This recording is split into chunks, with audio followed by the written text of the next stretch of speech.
Welcome to our channel. Today we how to connect New Relic to track React performance, detailed guide step by step clearly. Start by logging into your New Relic account. Navigate to the New Relic 1 homepage. In the top right corner, click on Add More Data. Select Browser from the list of options. You will see a section labeled Get Started with Browser Monitoring. Click on the Copy Script button to copy the JavaScript snippet provided. Open your React project's main file, typically found in src/index.js. Paste the New Relic JavaScript snippet right before the closing /head tag in your public/index.html file. After pasting the script, replace the placeholder values in the snippet with your application ID and license key from New Relic. Next, install the New Relic agent for React by running the following command in your terminal. Use the command npm install New Relic or yarn add New Relic based on your package manager. Once the installation is complete, import the New Relic package at the top of your main application file, usually src/index.js. Insert the line Import New Relic at the very top of your file. With import complete, you can now start monitoring your performance. Run your React application using the npm start command.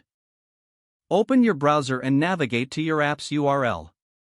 In your New Relic dashboard, check the browser section for real-time performance data. Monitor key performance indicators such as page load timing and user interactions. For deeper insights, explore the Transactions section in New Relic.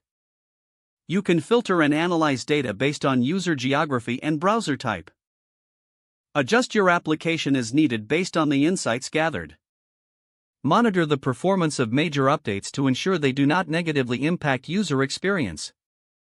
If the page does not load, refresh the browser or try again in a private or incognito window.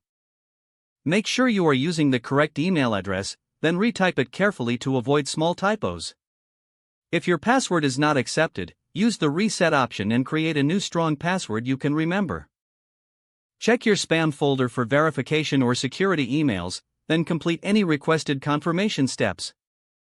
Enable two-factor authentication if available to improve account security and reduce unauthorized access risk. After signing in, review your profile details so your contact information and settings are accurate and current. If you see an error message, note it down and try again after restarting your device and internet connection. Log out when you finish, especially on shared devices, to keep your account and payment information secure. Don't forget to like this video and subscribe to our channel for more step-by-step tech guides.